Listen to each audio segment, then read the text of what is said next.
जय हिंद दोस्तों, कैसे हैं आप सभी सभी प्यारे भक्तों को जय बद्री विशाल।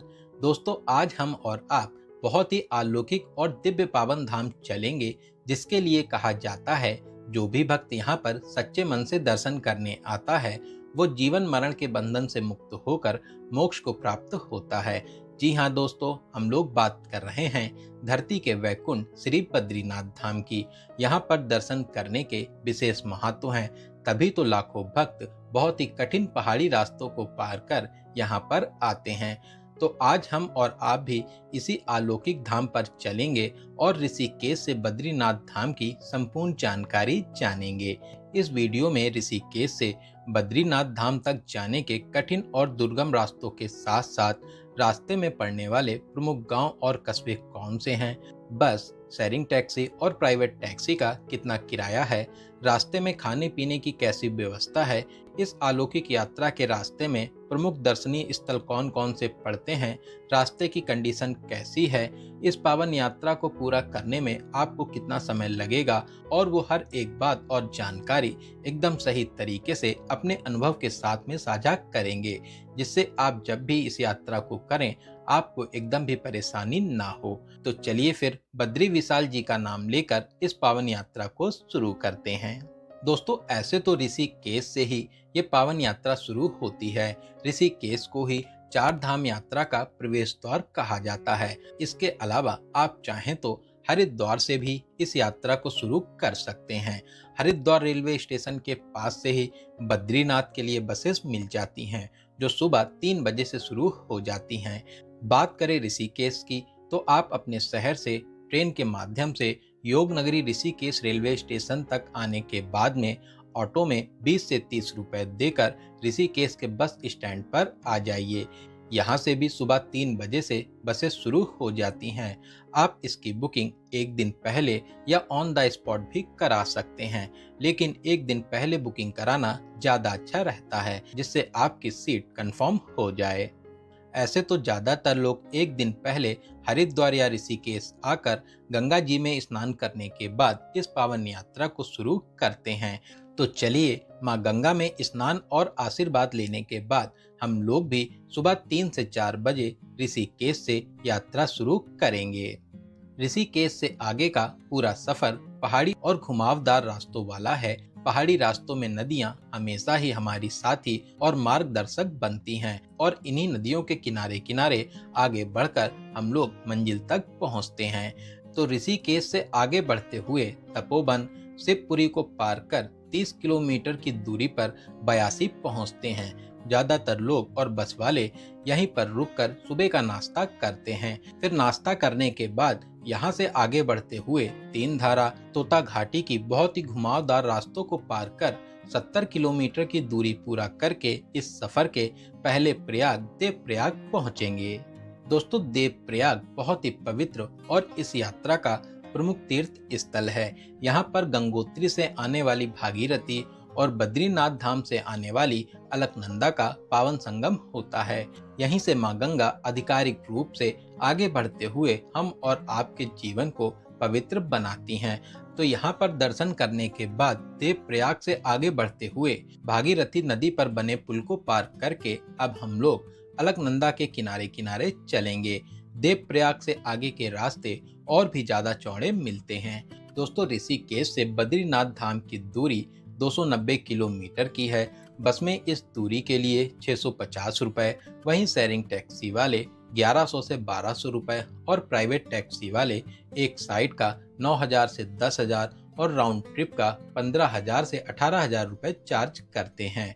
इस पावन यात्रा में आपको कुछ बातों का विशेष ध्यान भी रखना चाहिए। अगर आपको पहाड़ी घुमावदार रास्तों में चक्कर या उल्टी आती हैं तो आप अपने साथ में इमली, टॉफीज और दवाइयाँ जरूर रखें। इसके अलावा आप कोशिश करें ऋषिकेश से जल्दी सुबह यात्रा शुरू कर दें, जिससे आप बद्रीनाथ धाम टाइम से पहुंच जाएं।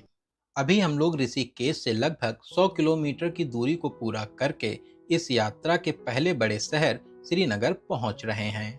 दोस्तों, श्रीनगर एक घनी आबादी वाला शहर है। साथ ही साथ यहाँ पर बड़े बड़े होटल और खाने पीने के लिए बहुत ही वीआईपी रेस्टोरेंट भी मिल जाते हैं। बहुत से लोग जो हरिद्वार या ऋषिकेश से शाम को यात्रा शुरू करते हैं वो सभी अक्सर यहीं श्रीनगर में रात में स्टे करने के बाद अगले दिन यात्रा को शुरू करते हैं।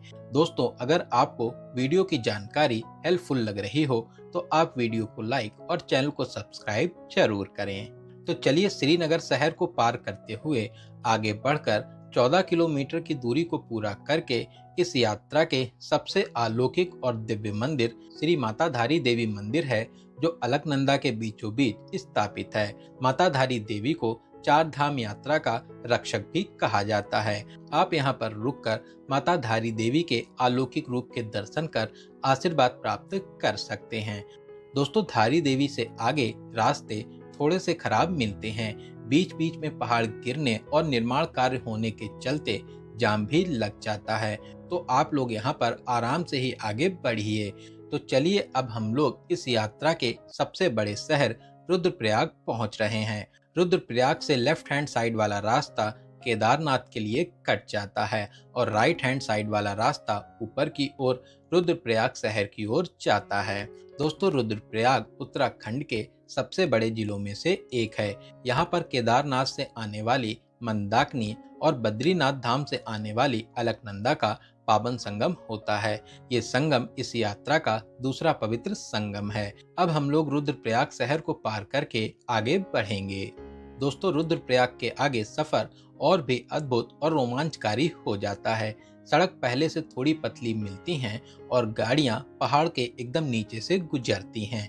ऋषिकेश से यहाँ तक पहुँचने में आपको लगभग 3 से 4 घंटे लग जाते हैं। तो अब हम लोग रास्ते में खाना पीना भी करेंगे। दोस्तों, रुद्रप्रयाग से 20 किलोमीटर आगे नगरासो पड़ता है। यहाँ पर खाने पीने की अच्छी फैसिलिटीज मिल जाती हैं। ज़्यादातर बस और टैक्सी वाले यहीं पर रुकते हैं। तो यहाँ पर खाना पीना और शरीर को थोड़ा सा आराम देने के बाद आगे बढ़ते हुए गोचर श्रीकोट को पार कर इस यात्रा के तीसरे प्रयाग कर्णप्रयाग पहुँचेंगे। दोस्तों, कर्णप्रयाग भी इस यात्रा का प्रमुख कस्बा है। यहाँ पर आप अलकनंदा और पिंडर नदी, जिसे कर्णगंगा कहते हैं, उसका पवित्र संगम देखेंगे। मान्यताओं के अनुसार इस स्थान का नाम दानवीर कर्ण के नाम पर पड़ा है। कर्णप्रयाग में पुल को पार करके अब हम लोग आगे की ओर बढ़ते हैं। आगे आपको रास्ते अच्छे मिलेंगे, साथ ही कुछ किलोमीटर दूरी पर ही छोटे बड़े गांव भी पड़ते हैं। कर्णप्रयाग से नंदप्रयाग की दूरी 20 किलोमीटर की है, जिसे आप 25 से 30 मिनट में पूरा करके नंदप्रयाग आ जाएंगे। दोस्तों, नंदप्रयाग एक छोटा सा पवित्र कस्बा है, जहां पर अलकनंदा और मंदाकिनी का पवित्र संगम होता है। दोस्तों, इस वीडियो में मैंने आपको जितने भी प्रमुख स्थानों की जानकारी बताई है, आप अगर अपनी खुद की कार या प्राइवेट टैक्सी से आते हैं तो आप यहाँ पर रुककर सभी में दर्शन कर सकेंगे। वहीं बस से आते हैं तो दूर से ही आपको सभी के दर्शन होते हैं। नंदप्रयाग से आगे का सफर और भी दिव्य हो जाता है। दोस्तों, बद्रीनाथ यात्रा पर आप अपने साथ में गर्म कपड़े, रेनकोट, मेडिसिन, पावर बैंक, ये सब चीजें जरूर रखें। इसके अलावा इस सफर में बहुत से छोटे बड़े कस्बे हैं जहां पर मार्केट्स भी बनी हुई हैं। अगर आप चाहें तो इन सब चीजों की यहां से भी खरीदारी कर सकते हैं। तो बहुत ही शानदार रास्तों को पार करते हुए अब हम लोग चमोली पहुंच रहे हैं। यहाँ पर भी बड़ी सी मार्केट है, साथ ही साथ कुछ होटल्स भी बने हुए हैं। राइट हैंड साइड वाला रास्ता बद्रीनाथ के लिए और लेफ्ट हैंड साइड वाला रास्ता गोपेश्वर मंडल होते हुए ऊखीमठ और फिर केदारनाथ की ओर जाता है। दोस्तों, चमोली के आगे कुछ जगह रास्ते खराब मिलते हैं, साथ ही साथ यहाँ पर लगातार निर्माण कार्य भी चल रहा है। बरसात के समय यहाँ पर बहुत ज़्यादा लैंडस्लाइड होती है, तो यहाँ पर घंटों तक जाम भी लगता है। तो हम लोगों को भी लगभग 1 घंटे का जाम देखने को मिला था। तो जाम को पार करते हुए अब हम लोग पीपल कोटी कस्बे पर पहुँच रहे हैं। यहाँ पर भी मार्केट है, साथ ही बहुत से होटल्स भी बने हुए हैं।